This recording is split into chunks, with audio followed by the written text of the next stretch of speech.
If your solar panels are not clean, then you're losing as much as 15 to 25% of the efficiency of your solar panels.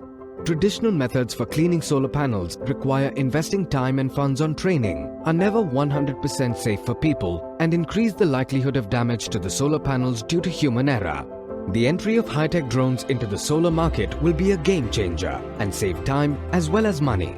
Equipped with technologies like LiDAR and aerial power and devices like mapping sensors and thermal cameras among others, these drones can accommodate fluid sprayers and roller brushes and can also be operated remotely via humans or run autonomously.